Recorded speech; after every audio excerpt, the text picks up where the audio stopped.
Welcome to CIZ plus, India's best online learning platform for engineers. Rajasthan junior engineer की सरल preparation करने के लिए इस चैनल को सब्सक्राइब करें और बेल बटन आइकॉन भी ज़रूर दबाएं ताकि आपको latest news, tips and tricks, strategies आपको मिलती जाएं। हेलो फ्रेंड्स, सो आज फिर से हम इस लेक्चर में जुड़ गए हैं। This is lecture 3 of the series of previous year questions of Rajasthan junior engineer exam. So as you already know, हम RSM SSB JE की प्रिपरेशन कर रहे हैं और मैं ये सीरीज़ कर रहा हूँ प्रीवियस ईयर क्वेश्चंस की, विच इज़ एब्सोल्युटली फ्री। जो कि मैं यहाँ पर एक हमने पेपर लिया है 2016 का, डिप्लोमा पेपर कोड 20 है। आप देख सकते हैं, आपकी स्क्रीन पर डिस्प्ले हो रहा है पेपर कोड 20। तो ये आप PDF फाइल CIZplus.com पर जाकर डाउनलोड भी कर सकते हैं, जो प्रीवियस ईयर पेपर्स हैं। और हम रोज़ अप्रॉक्सीमेटली 20 क्वेश्चंस डिस्कस करते हैं प्रीवियस ईयर पेपर्स के। So this is lecture 3। I hope कि आप लेक्चर 1 और लेक्चर 2 आपने यहाँ पे देखा है। सो हम जैसा कि जानते हैं, ये जो क्वेश्चन पेपर है जो मैं डिस्कस कर रहा हूँ, उसमें टोटल 120 क्वेश्चंस हैं। 120 क्वेश्चंस के जो फर्स्ट 40 क्वेश्चंस हैं वो हैं GK based, and the next 80 questions they are technical. So at this moment मैं अभी 80 क्वेश्चंस को डिस्कस कर रहा हूँ। 20 क्वेश्चंस हम डिस्कस करेंगे। सो अभी तक हम दो लेक्चर्स में 40 to 60 और 60 to 80 कवर कर चुके हैं। तो इसका मतलब आज के इस लेक्चर में हम डिस्कस करेंगे, हम स्टार्ट करेंगे 81st क्वेश्चन से। सो 81 to 100 हम इस क्वेश्चन में करेंगे start. So will start with 81st question. आप देखें, ये जियोटेक का क्वेश्चन आ गया है यहाँ पर। The minimum water requirement in a soil at which the soil just begins to crumble when rolled into threads of 3 millimeter in diameter। तो 3 millimetre in diameter जब soil just begin to crumble, ये कौन सा limit है? Plastic limit, liquid limit, shrinkage limit और permeability limit. Permeability limit तो कुछ होता ही नहीं है। बाकी जो तीनों हैं वो एटरबर्ग लिमिट्स हैं, ये हम जानते हैं। एटरबर्ग लिमिट्स बहुत इंपॉर्टेंट टॉपिक है। एटरबर्ग लिमिट्स के बारे में आपको बहुत क्लियरली पता होना चाहिए। The correct answer is first option, plastic limit. Liquid limit हम कैसे करते हैं, आपको पता होना चाहिए। लिक्विड लिमिट हम करते हैं कैसाग्रांडे एपरेटस से। मैं कोशिश करता हूं कि मैं आपको कुछ और इन्फॉर्मेशन भी देता रहूं, ताकि हो सकता है कि जो अपकमिंग एग्जाम है उसमें प्लास्टिक लिमिट की जगह लिक्विड लिमिट का क्वेश्चन पूछ लें। कैसाग्रांडे एपरेटस। श्रिंकेज लिमिट कौन सी होती है? श्रिंकेज लिमिट एक ऐसी लिमिट है जब सैचुरेशन होती है, 100% सैचुरेशन होती है, बट अगर मैं श्रिंकेज लिमिट से कम कर दूंगा वाटर कंटेंट को, ये देखिए, ये जो तीनों लिमिट्स है ना, चाहे प्लास्टिक लिमिट हो, लिक्विड लिमिट हो या श्रिंकेज लिमिट हो, all the three limits are actually water contents. ये क्लियरली पता होना चाहिए, सबको पता है। Plastic limit, liquid limit, shrinkage limit, ये हैं बेसिकली वाटर कंटेंट्स ही। तो इन तीनों लिमिट्स पर जो डिग्री ऑफ सैचुरेशन होती है सॉइल की, वो 100% होती है। बट श्रिंकेज लिमिट एक लास्ट वाटर कंटेंट है जब 100% होती है। अगर इससे भी आपने कम कर दिया वाटर, तो 100% नहीं रहेगी। ठीक है, ये तीनों बातें पता होनी चाहिए। ओके, हम चलते हैं अगले क्वेश्चन पर। क्वेश्चन नंबर 82, आप इसको रीड करें। Under a given load, a clay layer attains 25% degree of consolidation in 200 days. The time then by the same layer to attain 50% degree of consolidation will be। तो हमें given है 25% consolidation के लिए 200 दिन लगते हैं, तो 50% कंसोलिडेशन के लिए कितने दिन लगेंगे, ये बताएं। जल्दी से इसको सॉल्व करें। ये कंसोलिडेशन का क्वेश्चन है, बहुत इंपॉर्टेंट क्वेश्चन है, एक छोटा सा न्यूमेरिकल है। जेई में हालांकि न्यूमेरिकल्स बहुत कम आते हैं, बट आपके सामने ही है, कभी कभी आ भी जाते हैं। कंसोल्व। टाइम फैक्टर सबको पता है। टाइम फैक्टर क्या होता है? टीवी। ये किसके बराबर होता है? CVT upon D square. ये सब जानते हैं ना। और टाइम फैक्टर जो है, ये टाइम फैक्टर टीवी होता है, ये कांस्टेंट है। ये कांस्टेंट किस पर डिपेंड करता है? टाइम फैक्टर सिर्फ डिग्री ऑफ कंसोलिडेशन पर डिपेंड करता है, π/4 यू स्क्वायर। यू क्या है? ये जो यू है, ये है डिग्री ऑफ कंसोलिडेशन। तो ये फॉर्मूला रहता है जब यू लेस देन और इक्वल टू 60% होता है। ये हम सब जानते हैं।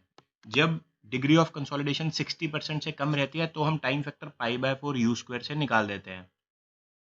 तो अब आप देख सकते हैं for a particular soil CV भी कांस्टेंट रहता है और ये 25% हो या 50% हो, डी भी कांस्टेंट रहेगा। तो इसका मतलब आप क्या कर सकते हैं, ये जो टीवी का फॉर्मूला है ना, ये आप पुट कर दें यहाँ पर, ये आप यहाँ पर पुट करेंगे तो आपको CV और D कांस्टेंट मिलेगा। तो अल्टीमेटली आपको क्या पता लगा, दैट यू स्क्वायर, जो you square upon time, this is a constant. ये बात क्लियरली समझ में आ गई, you square upon time constant है। तो अब यू क्या है पहले केस में 25%, सो 25 स्क्वायर और टाइम कितना लगा था 200 डेज, और दूसरे केस में ये है 50% और हमें टाइम निकालना है, तो टाइम निकाल लो कितना हुआ। आप यहाँ से इसको सॉल्व कर पा रहे हैं, इसको सॉल्व करें, मैं इधर लिख लेता हूँ।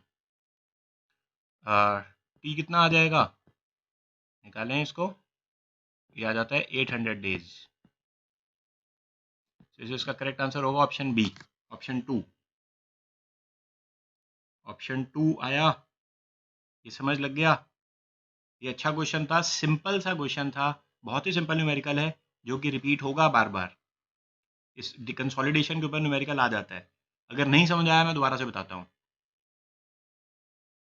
देखिए टाइम फैक्टर क्या है, CVT अपॉन डी स्क्वायर, और टाइम फैक्टर होता है π/4 यू स्क्वायर। ये आपको ध्यान रखना है जब डिग्री ऑफ यू क्या है, डिग्री ऑफ कंसोलिडेशन, ये लेस देन 60% के लिए है।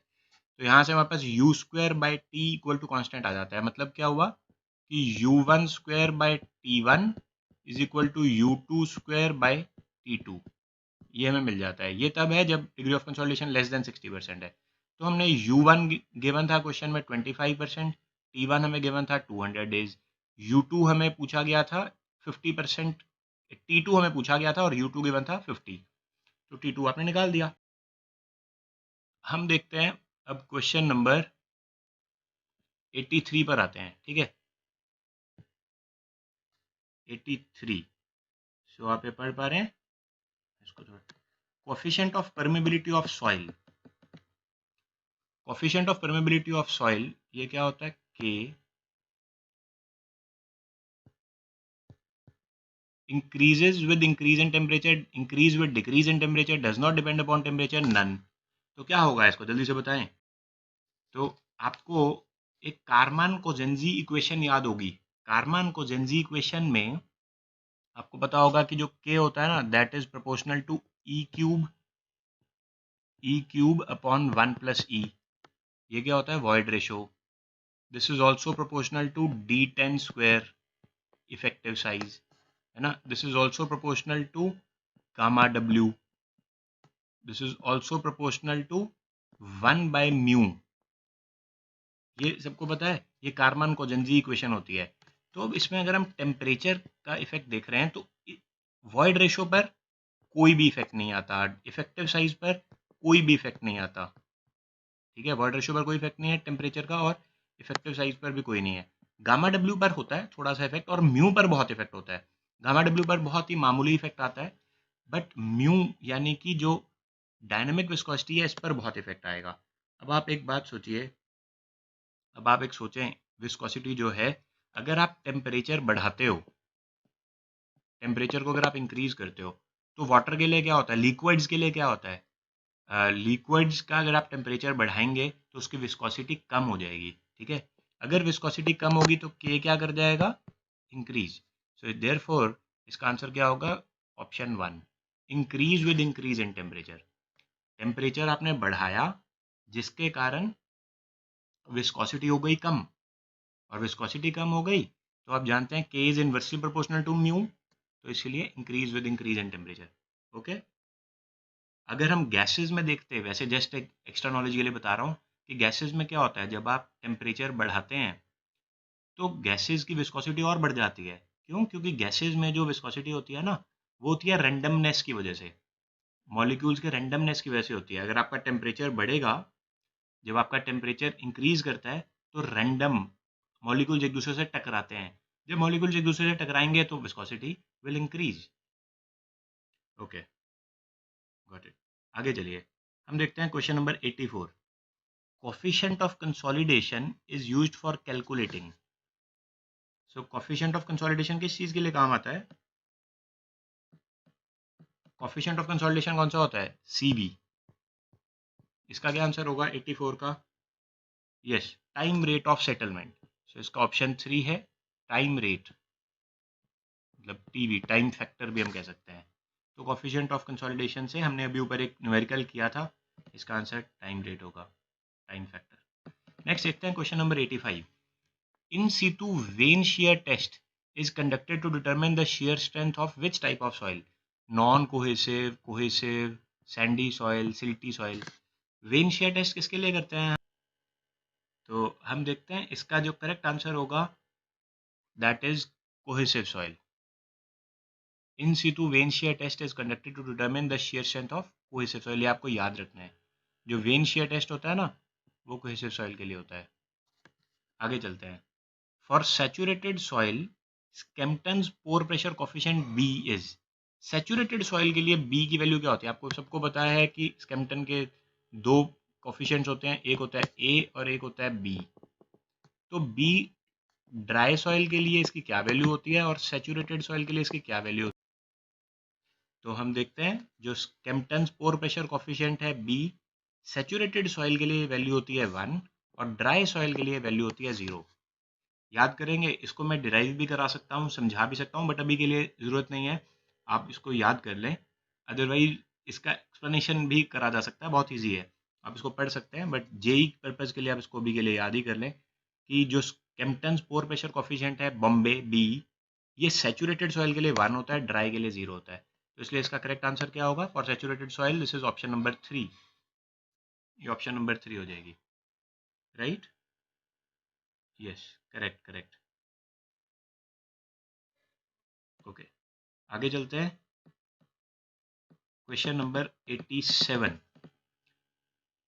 So the lateral earth pressure on a retaining wall, lateral earth pressure on a retaining wall is equal to mass of the soil retained, is proportional to depth of soil, is proportional to internal friction of soil, is proportional to the square of the depth of soil। क्या है इसका answer? तो बहुत easy question है। Lateral earth pressure जो active earth pressure होता है, passive earth pressure होता है, या अर्थ प्रेशर एट रेस्ट होता है, वो किसके प्रोपोर्शनल होता है? प्रोपोर्शनल टू कौन सा रहेगा? इसका करेक्ट आंसर होगा ऑप्शन 2। हम जानते हैं ना कि जो प्रेशर है that is proportional to gamma Z.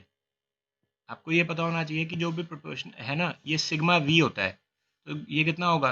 के गामा जेड। के क्या है? कोफिशिएंट ऑफ अर्थ प्रेशर, और गामा है बल्क यूनिट वेट, और जेड है depth. So this is proportional to depth of soil. lateral earth pressure is always proportional to depth। आगे चले। Okay, देखते हैं क्वेश्चन नंबर 88।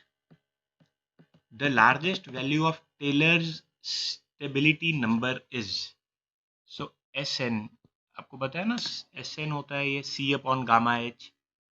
हम इसको ऐसे कर सकते हैं ना। सो इसकी लार्जेस्ट वैल्यू क्या पॉसिबल है? यस, ये आपको याद कर लेना है। इसकी जो लार्जेस्ट वैल्यू है वो होती है 0.261। That means option 1। ये क्वेश्चन अपने आप को कई बार रिपीट कर चुका है, डिफरेंट फॉर्म, डिफरेंट पेपर्स में। कभी एसएससी में पूछा जाता है, कभी किसी स्टेट के पेपर में आता है, ये कभी कहीं पूछा जाता है। So largest value of Taylor stability number is 0.261। ठीक है, ऑलराइट।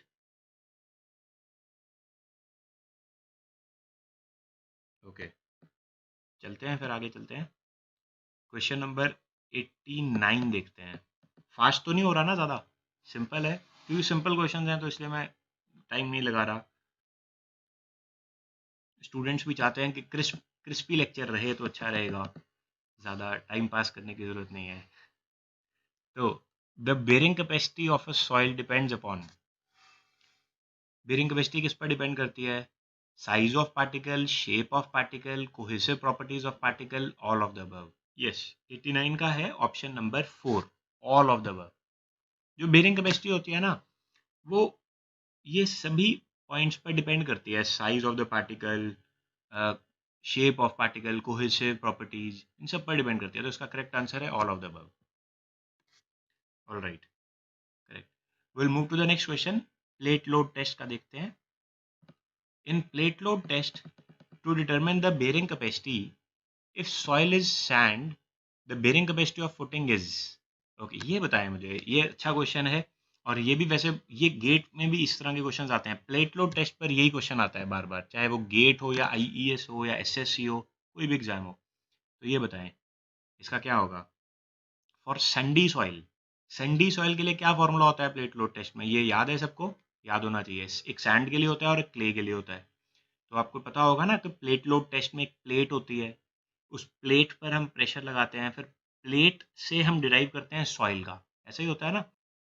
देखते हैं इसका आंसर। अभी देखो, आपको मैं समझा देता हूँ कि मान लो आपके पास विड्थ ऑफ फाउंडेशन है BF, BF क्या है, विड्थ ऑफ फाउंडेशन, और मान लो BP है, BP ये है विड्थ ऑफ प्लेट।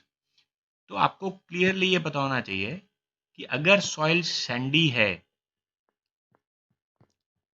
तो QF divided by width of foundation is equal to Q plate divided by width of plate। ये याद है फॉर्मूला, ये याद रहना चाहिए। तो इसमें QP क्या है, QP है जो कि इंटेंसिटी है प्लेट पर, प्लेट पर बेरिंग कैपेसिटी ऑफ प्लेट। और अगर मेरे को सॉइल की बेरिंग कैपेसिटी निकालनी है, अल्टीमेटली तो मेरे को सॉइल की निकालनी होती है, यानी कि QF निकालना है, तो मैं क्या करूँगा, इस BF को ले जाऊँगा यहाँ पर।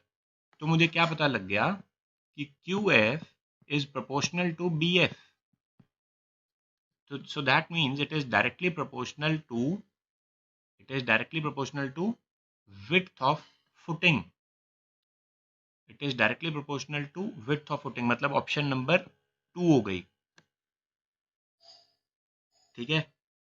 सो इस तरह के जो क्वेश्चंस होते हैं ना, वो रैंक डिसाइडर होते हैं, क्योंकि जो सिंपल क्वेश्चंस हैं वो तो सभी बच्चे कर लेंगे, सभी स्टूडेंट्स कर लेंगे, बट जिन्होंने अच्छे से मेहनत की होगी, फॉर्मूला याद किया होगा, कंसेप्ट समझा होगा, उनका रैंक डिसाइड हो जाएगा। और वो यहीं पे ये इस तरह की छोटी छोटी बातें याद रखनी है। सैंड के लिए कभी भूलना मत, सैंड के लिए क्या होता है ये, अगर मैं बता दूँ, मान लो कि क्ले होता, मान लो क्वेश्चन में क्ले गिवन होता सैंड की जगह, तो क्या करते, तो मैं आपको बता देता हूँ, QF जो होता वो QP के बराबर ही होता बस। ठीक है। अगर क्लेई सॉइल होती ना, तो क्ले के लिए हमेशा सिंपल फॉर्मूला होता है, याद रखें। प्लेट लोड टेस्ट में Q के लिए, क्लेस के लिए there is a simpler formula always. So जितना QP होगा प्लेट के लिए, वो ही फाउंडेशन के लिए होगा, राइट। ओके, तो आप CIZplus.com पर जाकर हमारे कोर्सेज देख सकते हैं, कंप्लीट कोर्स है। CIZplus.com पर आप जाएं। एक तो फुल टेस्ट सीरीज़ है राजस्थान की, और एक कंप्लीट कोर्स है खासकर उन बच्चों के लिए जिन्होंने काफ़ी पहले पास आउट कर लिया था, जो कि अब भूल गए हैं, या फिर जिनकी प्रिपरेशन ज़ीरो है, जिनकी प्रिपरेशन अभी तक बिल्कुल नहीं है। वो भी कुछ ही टाइम में जल्दी से, वो अपना कॉन्फिडेंस मत लूज़ करें, मेरे साथ कॉन्फिडेंस बिल्कुल मत लूज़ करना। अगर आपकी प्रिपरेशन अभी ज़ीरो लेवल पर है, आप सडनली राइज कर जाओगे। आपका ग्राफ अगर मैं बनाऊंगा ना, आपका ग्राफ ऐसे ऐसे हो जाएगा एकदम से, बट वो ग्राफ धीरे से बढ़ता है, शुरू में टाइम लगता है, ये एक्चुअली ऐसे होता है ग्राफ, वो पहले कम बढ़ता है फिर धीरे धीरे बढ़ता है, बट आपको मेहनत करनी है। वो आप सिज प्लस पर जाएंगे, आप कोर्स बहुत ले सकते हैं, नॉमिनल कॉस्ट पर ही है। राजस्थान जूनियर इंजीनियर की सरल प्रिपरेशन करने के लिए इस चैनल को सब्सक्राइब करें और बेल बटन आइकॉन भी ज़रूर दबाएं, ताकि आपको latest news, tips and tricks, strategies आपको मिलती जाएं।